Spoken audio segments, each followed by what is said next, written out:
अगर आपको पता चले पॉइंट 2 में आपसे और आदेश से ये जानना चाहता हूं कि ये राहुल गांधी के कौन से पीए और कौन से सुरक्षा कर्मी हैं जो बकौल गुलाम नबी आज़ाद सत्ता चला रहे हैं कांग्रेस संगठन की। हमने यूपी में भी देखा कि जब प्रियंका गांधी पर कोई नेता नाराज होता था तो उनके सहयोगी संदीप सिंह का जिक्र होता था।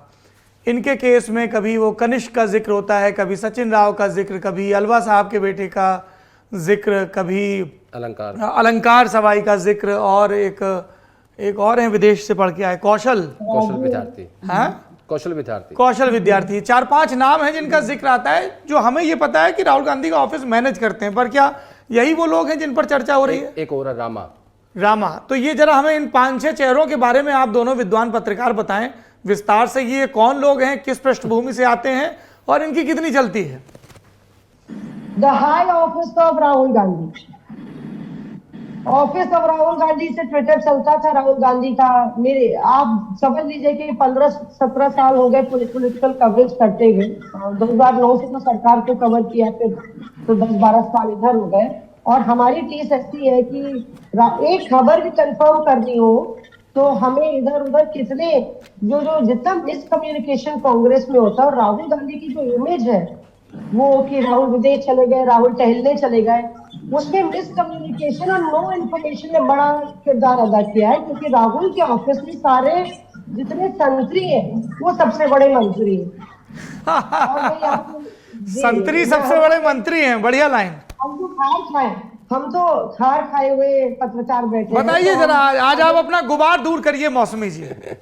हमसे आपने मेरा फेवरेट टॉपिक डिस्कस कर लिया है कि कभी कुछ विषय पे राहुल गांधी बट्टा परसौल पत्र चले गए, राहुल के हाई ऑफिस को फोन कीजिए वो आपको कंफर्म नहीं करेंगे। राहुल गांधी दिल्ली में किसी विक्टिम से मिलने चले गए, रेप विक्टिम से, राहुल के हाई ऑफिस को आप फोन कीजिए तो वो ऐसे बिहेव करेंगे कि वो जी सर्वे सर्वा है। तो राहुल के हाई ऑफिस में कौन आता है, आदेश भी जानकारी है, आदेश के भी सचिन राव, काफी टेक्निकल जो स्लूप्स कहते हैं जिनको, विस्क के जिनको आप कहेंगे, वो सब है लैपटॉप वाले जो बताते हैं कि कांग्रेस को उन्होंने बोला था 2019 में 150 का आंकड़ा कांग्रेस पार करेगी, 100 का तो करेगी। ये सचिन राव कहाँ से आते हैं, क्या इनकी पृष्ठभूमि है, किस राज्य से आते हैं, क्या इनकी अर्हताएं हैं, थोड़ा ये बताइए। सचिन राव महाराष्ट्र से आते हैं और सचिन राव आदेश कंफर्म करेगा, महाराष्ट्र से आते हैं और बहुत मतलब कि उनकी क्वालिफिकेशंस जो है, राहुल गांधी उनकी क्वालिफिकेशंस को लेके काफी इम्प्रेस्ड हो गए थे। और वो एक्चुअली वो मास्टर स्ट्रैटेजिस्ट है राहुल के ऑफिस पे। सारी नीति आदेश भाई को जोड़ना चाहेंगे इसमें सचिन राव पे? उनके साथ मौसमी मैं इसमें ऐड कर देता हूँ। सचिन राव जो है वो महाराष्ट्र से आते हैं। हाईली मतलब उनके पास अगर पैसे भी होंगे ना तो उनका जूते में एक छेद होगा, शर्ट में एक छेद होगा, पैंट थोड़ी फटी होगी, पैंट थोड़ी ऊंची पहनते हैं वो, मतलब जो पजामा ही पहनते हैं ना वो ऊंचा होता है, ये नहीं इतना ऊंचा नॉर्मल पैंट। अच्छा, उनमें भी एक फकीरी है। हाँ, उनमें एक फकीरी है, और वो ऐसी फकीरी है कि वो बेसिकली उनको देखते लगता है कि ये किसी एनजीओ के बंदे हैं और उनके बगल में झोला होता है। और वर्धा एक जगह है महाराष्ट्र में, वहाँ पे एक आश्रम है गांधी जी का पुराना, वहाँ पे कुछ सेलेक्टिव लोगों को बुला के ये वहाँ ट्रेनिंग देते हैं। और वो एक एनजीओ कल्चर जो है वो डेवलप करने में इनका बहुत बड़ा हाथ कांग्रेस पार्टी के अंदर है। यानी जो कांग्रेस जो सेंट्रिस्ट टाइप मानी जाती थी उसमें जो लेफ्ट का जो जितने भी चीजें घुसी हैं, सेंटर से लेफ्ट खिसक गई हैं, उसमें इनका बहुत बड़ा रोल है। मौसमी अब नंबर 2 पे आओ। अब आते हैं हम लोग बैजू पे। जो आपने देखा सिक्योरिटी गार्ड, तो वो गुलाम नबी आजाद है और सिक्योरिटी गार्ड के कई मायने हैं। क्योंकि बैजू पहले एसपीजी में थे और उसके बाद वो राहुल गांधी की टीम से जुड़ गए। और आप जब भी राहुल की कोई रैली वैली हो रही हो तो आप फोन करेंगे रैली से पहले, तो बैजू उस जगह पे होंगे, इलाके की रेकी कर रहे होंगे। पर मामला ये आ गया कि अगर वो अपनी भूमिका में लिमिटेड रहते तो अलग बात होती। बैजू एसपीजी से राहुल गांधी की टीम में आए और फिर उसके बाद पॉलिसी मेकिंग में, डिसीजन मेकिंग में भी आ गए। और यही गुलाम नबी आजाद ने कहा है, मतलब कि अगर आपको राहुल गांधी ने किसी को चिट्ठी लिखी है, ट्विटर को चिट्ठी लिखी है, या फिर कोई बड़ी खबर राहुल गांधी से हुई है, तो उसमें क्या एंगल है, क्या स्टोरी है, पूरा वो राहुल गांधी का ऑफिस बैजू सचिन राव चलाने लगे।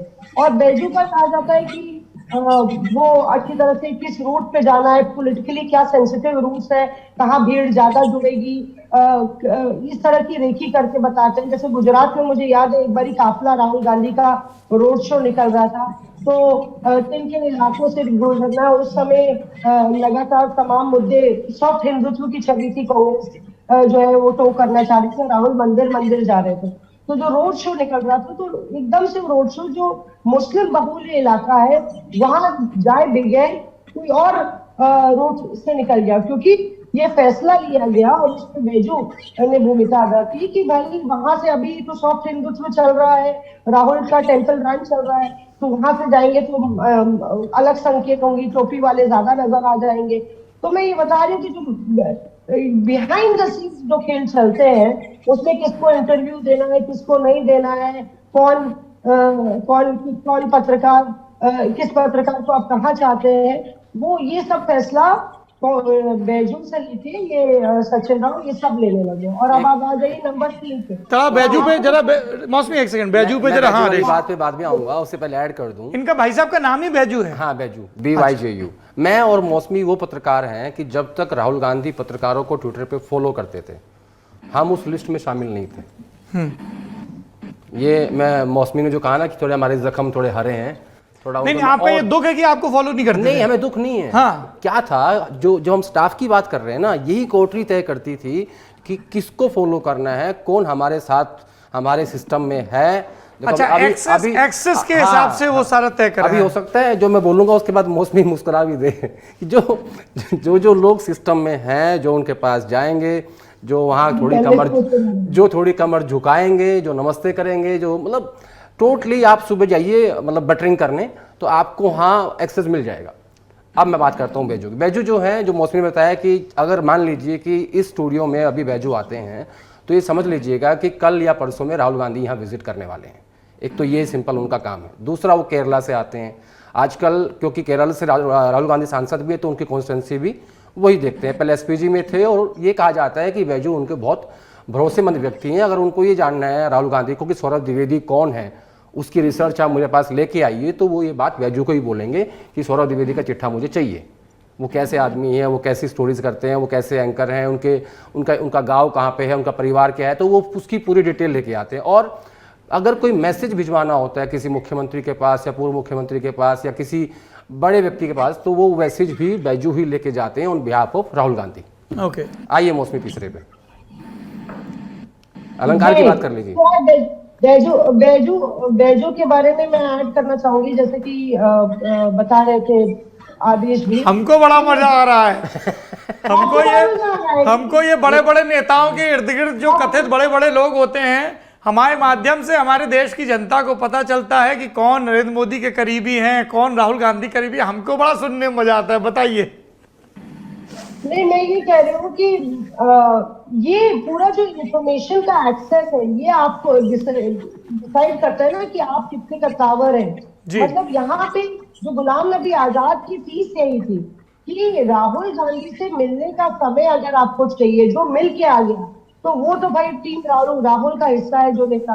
और मिलने के लिए क्या करना है, आपको उनके दरबार में जो लोग हैं, जो नेता से बड़े नेता हैं, उनसे आपको अच्छे टर्म्स रखने पड़ेंगे। तो उनमें बैजू का आपको बैजू का बावरा होना पड़ेगा, तभी आप राहुल तक पहुंच पाएंगे। आप राहुल तक पहुंच पाएंगे, उनसे अच्छे आपको ताल्लुकात रखने जी। नाम नंबर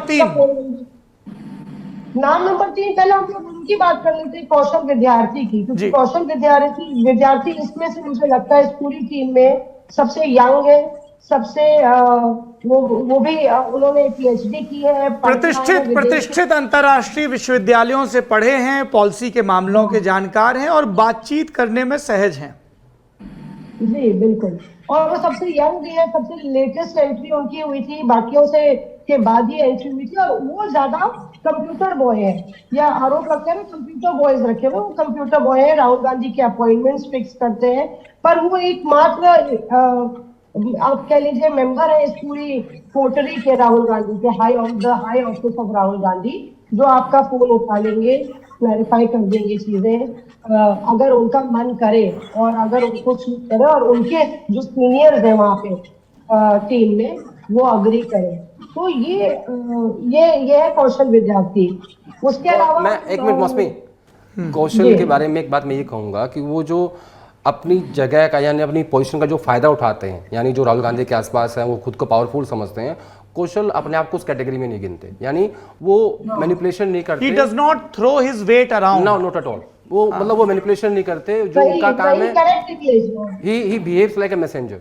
मतलब जो आदमी अच्छा उसके बारे में अच्छी बात भी करनी चाहिए, लेकिन कौशल के बारे में कहा जाता है कि वो शरीफ आदमी है बेचारा। आइए मौसमी नंबर 4। आइए आते हैं हम लोग प्रेस क्लब ऑफ इंडिया में एक शख्स को आपने भागते हुए देखा था जब जो है बड़ी प्रेस वार्ता हो रही थी और एक शख्स भाग रहे थे, कुछ रिपोर्टर उनके पीछे माइक लगा रहे थे और बोल रहे थे देखा we told you this is manufactured by Rahul Gandhi. तो जिनका नाम सिनोनिमस हो गया राहुल गांधी के ऑफिस से, यानी कि उनको राहुल गांधी ने भेजा, वो है अलंकार। मुझे पूछना गैस दूसरा देता गैस हूँ, पर चले वो है अलंकार। और अलंकार जाहिर तौर पे क्योंकि फॉर्मर बैंक ऑफिसर है तो वो गणित में अच्छे होंगे, तो वो अपनी जो गणित है वो ठीक मिला के रखते हैं। पर एक बार हमने अलंकार से कहा था अपना नंबर दे दीजिए, मेरे पास अलंकार का नंबर नहीं है, क्योंकि मैं नहीं मानती अगर कोई नेता या कोई ऑफिशियल आपको नंबर अपना देना नहीं चाह रहा है तो आप कहीं और से उसका नंबर ले लीजिए। तो अलंकार ने जो लिखा, I don't speak to media and what will you do with my number, तो वो मीडिया से मैं बात नहीं करता हूँ। तो ये अलंकार ने कहा था और मेरी ज्यादा उनसे बातचीत उसके बाद कभी हुई नहीं, पर वो राहुल गांधी के साथ अक्सर दिखते हैं और उनकी क्योंकि क्वालिफिकेशन एक बैंकिंग ऑफिसर के तौर पे आईसीआईसीआई बैंक में शायद उन्होंने काम भी किया है, उसके बाद वो राहुल से जुड़े हुए हैं। कहाँ के रहने वाले हैं? ये महाराष्ट्र के रहने वाले हैं, नागपुर से आते हैं, इन्वेस्टमेंट बैंकर थे ये, और यहाँ तक पहुँचने के लिए अब ये कैसे अपनी पावर का इस्तेमाल करते हैं, आपको एक उदाहरण देता हूँ। अहमद पटेल इस दुनिया में नहीं है, वो उनका निधन हो गया। महाराष्ट्र की सरकार बन रही थी, विधानसभा के चुनाव हुए थे और सोनिया गांधी की तरफ से अहमद पटेल ने अमित देशमुख को फ़ोन करके कहा कि कांग्रेस अध्यक्ष ने तय किया है कि आपको महाराष्ट्र का बिजली मंत्री बनाया जाएगा। लेकिन जब विलासराव देशमुख के बेटे को, लेकिन जब विभाग बटे तो बिजली मंत्रालय किसको मिला? नितिन राउत को। वो भी उन्हीं के इलाके से आते हैं, महाराष्ट्र के, जहाँ से अलंकार आते हैं, लातूर के। अच्छा, जहाँ से अलंकार आते हैं। अच्छा, विदर्भ से। तो मेरी उनसे मुलाकात हुई अमित पटेल से। मैं कहा आपने तो कहा था कि अमित देशमुख बनेगा बिजली मंत्री, क्योंकि तब मैं महाराष्ट्र में था, बॉम्बे में था मैं, और वो भी वहीं पे थे, और यहाँ तो नितिन राउत बन गए। तो उन्होंने मुझे बताया कि राहुल जी के ऑफिस से किसी ने ये कर दिया, ये तय कर दिया, वो हो गया। मतलब उन्होंने उसको कवर अप करने की कोशिश की और ये मुझे ये कहा कि सब कुछ नेचुरल है, कोई ऐसी खास बात नहीं है। लेकिन उन्होंने इशारे में कह दिया था कि अलंकार ने ये तय किया कि नितिन राउत को बिजली मंत्रालय मिले। इतने पावरफुल व्यक्ति हैं ये, संतरी मंत्री तय कर रहे थे। ये कहानी मैंने आपको इसलिए सुनाई। आइए मौसमी नंबर 5 पे। अब मैं हालांकि राहुल गांधी की इनर सर्कल में कनिष्ठ सिंह अभी हाई ऑफिस में नहीं है, वो हाई ऑफिस से थोड़े से हायर है, हायर। अच्छा, ये कैसे भाई कनिष्ठ सिंह? मैं बताता हूँ। हाँ। मौसमी वो जितने हाई ऑफिस में है ना, वो उनके बॉस हैं ऊपर बैठे। कनिष्ठ सिंह मतलब सचिन, अलंकार, बैजू, इन सब के बॉस कनिष्ठ हैं। बॉस नहीं, मतलब वो पूरा सिस्टम कंट्रोल करते हैं, फर्स्ट अमंग द इक्वल। मतलब वो इतने पावरफुल हैं कि 2012 से लेके और अब तक जो उन्होंने सिस्टम चलाया, नीचे से लेके ऊपर तक उन्होंने अपने लोग सेट कर दिए। हर जगह उनके लोग हैं, वो दिखाएंगे ऐसा वो कुछ नहीं कर रहे हैं। वो नीचे से आवाज उठेगी, उसके ऊपर आएगी, ऊपर आएगी, ऊपर आएगी, ऊपर आएगी, वहां से फैसला हो जाएगा और उनका आदमी एडजस्ट हो जाएगा। अच्छा, ठाकुर साहब इतने पावरफुल हैं। कहाँ के रहने वाले हैं? क्या पृष्ठभूमि है मौसमी? जो है हाँ, इनकी जो पृष्ठभूमि है 2004 में चले आई है। आपको याद है आउटलुक मैगजीन में एक आर्टिकल छपा था, क्योंकि कनिष्ठ सिंह ने वो आर्टिकल लिखा था और उन्होंने 2004 से पहले ही प्रेडिक्ट कर दिया था कि सोनिया गांधी जीतने वाली है, जब इंडिया शाइनिंग का कैंपेन चल रहा था। और उसके बाद कांग्रेस सर्कल्स में उनका एंट्री हुई, तमाम नेता काफी इंप्रेस थे उनसे और विदेश से पढ़े हुए थे, मर्चेंट बैंकिंग कर रहे थे वो। और इसकी वजह से कनिष्ठ Singh was good with numbers also. तो कनिष्ठ सिंह राहुल गांधी के दोस्त भी हैं, उनके क्लोज कॉन्फिडेंट हैं। वो मैम सबसे शायद ज्यादा उनके पिताजी शायद शैलेंद्र सिंह जी, उनके पिताजी राज्यपाल रहे हैं राज्यपाल राजस्थान में। रहे हैं राजस्थान के। उनके वो उनके आईएफएस भी थे उनके फादर, और फिर राज्यपाल भी रहे। और कनिष्क जो है अभी हाल ही में तो वो ओवरसी कर रहे हैं, जैसे कि आदेश ने बताया, और बहुत ही एरुडाइट है, एलिगेंट कह लीजिए, अपवर्डली मोबाइल। उनकी जो छवि है, जब आप उनसे मिलेंगे, उनका डिमांडर जो है बड़ा हम्बल नजर आता है और बहुत सॉफ्ट स्पोकन है। पर ये उनका जो रोल है वो उससे बिल्कुल परे है। मतलब वो हमेशा राहुल गांधी जब चलते थे, मुझे याद है 2012 का जिक्र किया आदेश ने, तो 2012 की जब उत्तर प्रदेश के चुनाव चल रहे थे, तो मेरी कनिष्ठ से बातचीत हुई। मैंने कहा कब दिलाएंगे आप राहुल गांधी का इंटरव्यू? कहते हैं वो करते रहो जो कर रहे हो आप लोग, तो मतलब आप लोग का तो स्टार्ट है अभी, और आगे आपको इंटरव्यू जरूर मिलेगा, यू डूइंग वेल। तो Kanishk always knew what needs to be done. मतलब वो वहां पे तब उस समय वो ग्राउंड पे मूव करते थे। लखीमपुर खीरी में भी कनिष्क प्रियंका के साथ मौजूद थे जब लखीमपुर खीरी कांड हुआ था। तो कोई भी अहम मोमेंट होता है उसमें गांधी परिवार कनिष्क पर रिलाई करता है। मिस्टर रिलायबल है गांधी परिवार के। पर इनएक्सेसिबिलिटी जो एक बड़ा रीजन बताई जाती है राहुल गांधी की नाकामयाबी की, उसको बढ़ाने में भी कनिष्क का बहुत योगदान रहा है। वो राहुल गांधी के अहमद पटेल नहीं हो सकते। अच्छा, शायद वो जी जी मैं इसमें ऐड करना चाहता हूँ। कनिष्क सिंह आपको कोई दिखाई देंगे, फैब इंडिया का स्ट्राइप्स वाला कुर्ता पजामा और चप्पल, छोटी सी गाड़ी, और अगर आप उनसे बात करने की कोशिश करेंगे तो वो आप हो सकता है कि वो भाग जाए आगे थोड़ा सा, मतलब उनकी स्पीड बढ़ जाएगी। राहुल गांधी अगर कहीं मूवी देखने जाएंगे या कहीं पर्सनल विजिट पे होंगे तो कनिष्क उनके साथ होते हैं हमेशा। जितना जब एक क्या हुआ था 2014 की हार के बाद एक स्टेटमेंट दिया मिलिंद देवड़ा ने, कहा कि राहुल गांधी के आसपास के लोगों के कारण पार्टी का यह हाल हुआ है। उनका डायरेक्टली इशारा था कनिष्क की तरफ, क्योंकि कनिष्क ये चाहते थे कि जितने भी बाकी नेता थे, मिलिंद देवड़ा, जितिन प्रसाद, RPN सिंधिया, सचिन पायलट, ये सब मेरे थ्रू राहुल गांधी से बात करें। और ये सब ये चाहते थे कि नहीं, हम डायरेक्टली राहुल गांधी से बात करें क्योंकि वो हमारे नेता हैं। तो ये झगड़ा था। जब मिलिंद ने स्टेटमेंट दिया तो प्रियंका गांधी ने कनिष्क को फ्रंट से हटा के बैक सीट पे ले आई, और उसके बाद से कनिष्क के पास सिर्फ एक काम है, जितनी भी डिस्प्यूटेड प्रॉपर्टीज के केस हैं कांग्रेस पार्टी के, वो उन सबको देखते हैं। उनके एक वकील हैं चीमा साहब, जो डिफेंस कॉलोनी में बैठते हैं, वो सुबह उठते हैं, अपना फैब इंडिया कुर्ता पहनते हैं, वहाँ पहुँच जाते हैं। कभी कभी वो कांग्रेस ऑफिस भी आते हैं, पवन बंसल से मिलते हैं, क्योंकि वो ट्रेजरार हैं, और जितने भी डिस्प्यूटेड जितने भी इश्यूज़ हैं, चाहे बिहार का कोई प्लॉट हो या कोई हराल का मामला हो, वो सब डिस्कशन वो उनसे करते हैं। लेकिन वो उन्होंने अब मिलना छोड़ दिया है। दूसरा, उनकी एक खास बात है कि जब उनको आपसे काम होगा तो आपको फ़ोन करेंगे, और जब आपको कुछ जानना होगा तो आपको फ़ोन नहीं उठाएंगे। इस बात के लिए कनिष्क बहुत फेमस है। अच्छा, एक एक्ट्रेस हुई हैं और बेंगलुरु की एक सीट से, वो कर्नाटका की एक सीट से सांसद भी रही हैं, रम्या नाम था। रम्या, दिव्या स्पंदना है ना, रम्या उनका निकनेम था। रम्या निकनेम है, दिव्या स्पंदना।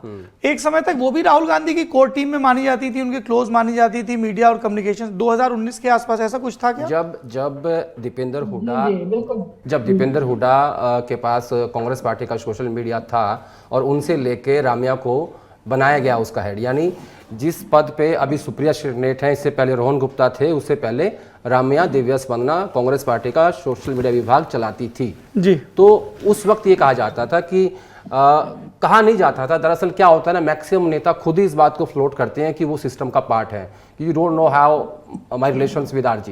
एक कांग्रेस पार्टी में कुछ वर्ड्स हैं, RG मतलब Rahul Gandhi, PG Priyanka Gandhi, SG Sonia Gandhi, AP Ahmad Patel.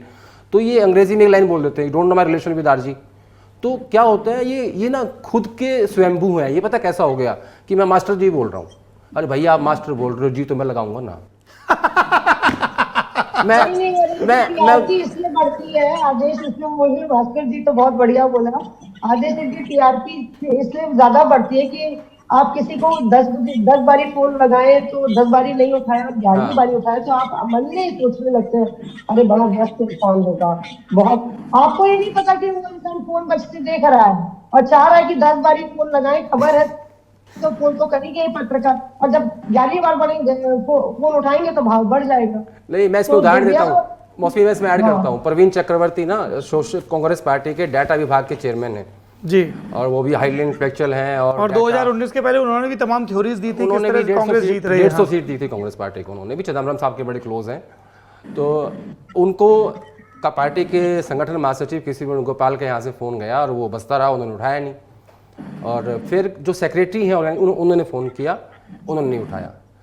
उनके पास कोई पीए नहीं है, ना पीए है ना ड्राइवर है, खुद गाड़ी चला के आते हैं। जब वो कांग्रेस पार्टी के दफ्तर में पहुंचे और वहाँ जो कांग्रेस पार्टी का स्टाफ था उनसे दूसरे फ़ोन से फ़ोन करा के कहा कि हाँ मैं साहब का पीए बोल रहा हूँ और आपने फ़ोन किया था। ये वेणुगोपाल को फ़ोन किया ऐसा? हाँ, ये चक्रवर्ती जी का स्टाफ कर रहा है, जो स्टाफ खुद दे रखा है वेणुगोपाल ने। यानी लोग अपना फ़ोन इसलिए नहीं उठाते ताकि हमारी इंपॉर्टेंस बढ़े। जैसे मैंने कहा ना, मास्टर जी, वकील साहब, कोई खुद को बड़ा खराब लग रहा है, हम अभी तक अपना फोन खुद उठाते हैं, बताइए ये कोई तरीका है? अच्छा, आप भी मॉडल चेंज कर दीजिए। नहीं, हम तो भैया 2-3 बारी बदली दीजिए फोन और उसके बाद उठाइए तो बोलिए हाँ जी। हमारा मौसमी उलट है, हमको बड़ा अपराध बोध लगता है, तो हम अगर बहुत व्यस्त होंगे तो हम फोन उठा के सिर्फ इतना पूछेंगे कोई इमरजेंसी तो नहीं, क्या नहीं कॉल यू बैक, मतलब कि आप क्या तो 7-8 सेकंड में वो बात, और उसके बाद अपनी सहूलियत के हिसाब से कर लो नहीं कर लो। खैर, बड़े नेता, बड़ी बड़ी बातें। और भी कोई रह गया इस लिस्ट में? ये प्रियंका गांधी के जो सहयोगी हैं संदीप सिंह रह गए इसमें। संदीप सिंह के बारे में मौसमी बताएंगे, मौसमी जी बताएंगे। इनके बड़े अच्छे संबंध हो सकते हैं उनसे, बताइए मौसमी जी। देखिए, नहीं आदेश ही बता देते तो। बताओ मौसमी, स्टार्ट करो, मैं ऐड करूंगा। हाँ, तो संदीप सिंह, देखिए संदीप सिंह का नंबर मेरे फोन पे सेव है और वो सेव है JNU संदीप। और मेरी आदत है जो पुराने नंबर होते हैं, जब जिससे जहाँ मुलाकात होती है, फिर वो चाहे प्रधानमंत्री क्यों ना बन जाए, मैं नंबर का ओरिजिनल नहीं बदलती। तो अभी भी वो JNU संदीप के नाम पे सेव है। मेरे फोन में भी इसी नाम से सेव है, संदीप सिंह JNU। वो हमारे 1 साल सीनियर हैं, हमारे ही डिपार्टमेंट में 1 साल सीनियर हैं। हिंदी से हमने MA किया, उन्होंने किया। हमारा 2004 से 6 बैच है, उनका 2003 से 5 बैच है। बताइए। तो संदीप सिंह के बारे में तो पता ही है, उनकी जो भूमिका और उनका जो टर्म रहा है JNU में, उसके बारे में तो आप जानते ही हैं। जी, लेफ्ट पार्टियों से जुड़े हुए थे। CPI ML की जो स्टूडेंट विंग है आइसा, उससे वो पार्टी प्रेसिडेंट रहे 2 बार। जी, JNU प्रेसिडेंट रहे। जी, JNU प्रेसिडेंट रहे। उसके बाद जब वो स्पीच बहुत अच्छी लिखते हैं, और इससे पहले वो राहुल गांधी की स्पीचेस लिखते थे, बहुत अच्छी स्पीचेस लिखते हैं और हिंदी में अच्छी पकड़ है उनकी। प्रतापगढ़ से आते हैं वो, और यूपी में काफी भ्रमण किया है, यूपी से वाकिफ है। USP मानी जाती है, ये फ्लॉन्ट किया जाता है कि उनकी ये USP है। और लगातार जब प्रियंका गांधी पार्टी महासचिव बनी, उसके बाद से संदीप ने वहीं पे डेरा जमाया और टीम का गठन, किन नेताओं को निकलना है, किन नेताओं को निकाला जाना है, कौन से नेता भ्रष्ट है, कांग्रेस के पूरा जो संगठन है, डी फैक्टो महासचिव उत्तर प्रदेश में कांग्रेस के संदीप को ही आप मान लीजिए। वही इंस्ट्रूमेंटल थे अजय लल्लू को बनाने में, क्योंकि यस मैन चाहिए था वहाँ पे, और क्योंकि व्यक्तित्व प्रियंका गांधी का ज्यादा बड़ा था और चाहते थे कि कोई ऐसा हो जो follow the line, follow the leader करे। तो इसलिए अजय लल्लू का जो चयन हुआ, उसमें संदीप ने उनके लिए, उनके पक्ष में केस बनाया। उसके बाद ये अलग बात है कि कुछ कुर्ते भी फटे हैं और कुछ गुत्थम गुत्थी भी हुई है, और फिर कुर्ता मंगाया भी गया है कहीं कांग्रेस ऑफिस से। नहीं मौसमी जी, ऐसे नहीं। नेता नगरी में दर्शकों को थोड़ा स्पष्ट सूचना दी जाती है, तो ठीक से बताइए किसने किसको मारा है। देखिए, ऐसा हुआ कि कोरोना, देखिए ये बहुत ही हमारे सूत्रों ने जानकारी दी कि कोरोना काल के पूरे के समय जो फंड्स आए, उसको लेके कुछ धांधली को लेके कुछ तू मैंने हुई अजय लल्लू और संदीप सिंह के बीच में। और उसके बाद अजय लल्लू साहब के कुर्ते की खासियत या मतलब की खामी ये कही जाती है कि जब भी कोई आंदोलन होता है, जब भी कोई पदयात्रा होती है, तो नेता ये कहते हैं कि फिर कुर्ता फट गया। तो हम कहते हैं किसका कुर्ता फट गया? तो अजय लल्लू का कुर्ता हर आंदोलन में फट जाता है। और उस दिन ऐसा कुछ हुआ था कि कांग्रेस ऑफिस में अनियमितता को लेके जो है बहसा बहसी हुई दोनों के बीच में, और फिर कुर्ते फट गए। अब इससे ज्यादा जानकारी हम नहीं दे सकते। चलो मैं देता हूँ, रुक जाओ मौसी, मैं देता हूँ। ऐसा बताया जाता है कि उस दिन वहाँ हिंसा हुई। एक काफ़ी बड़े नेता वहाँ मौजूद थे, उनके सामने जब हिंसा होने लगी तो वो तुरंत उठ के उन्होंने बैक सीट ले ली, वो चले गए। और उसके बाद जैसा मौसमी ने कहा कि कुर्ते फटे हुए कुछ दृश्य देखे गए, और उस बीच में अगर कपास की मजबूती परखी गई जिनसे वो कुर्ते बने थे जी, या आप ये कह सकते हैं। और उसमें ये भी बताया जाता है कि कोई थप्पड़ चाटे का भी इस्तेमाल हुआ होगा, मतलब ऐसा बताया जाता है कि हुआ है। हमारे पास कोई इसका आधार नहीं है, कोई तथ्य नहीं है, कोई फोटो नहीं है, लेकिन ऐसी खबरें उस दिन आई थी। देखा है। ये आप लोग बातें कर रहे हैं और मुझे अमर सिंह बनाम मणिशंकर अय्यर याद आ रहा है। मुझे भी याद आ रहा था। मौसमी, आप उस पार्टी में मौजूद थे जिसमें अमर सिंह ने मणिशंकर अय्यर पर अपने बाहुबल का प्रदर्शन किया? नहीं, मैं नहीं मौजूद थी। मुझे वो पूरी घटना पता है, लेकिन मैं मौजूद नहीं था। नहीं, अमर सिंह ने तो हमें हमारे ललन टॉप के मंच पे आके सुनाई है पूरी विस्तार से घटना। अच्छा, कमाल है ये मैं बता रही थी यही बात कि ये संदीप सिंह का काफी दबदबा माना गया उत्तर प्रदेश में, और तमाम उनके दुश्मन भी पैदा हो गए।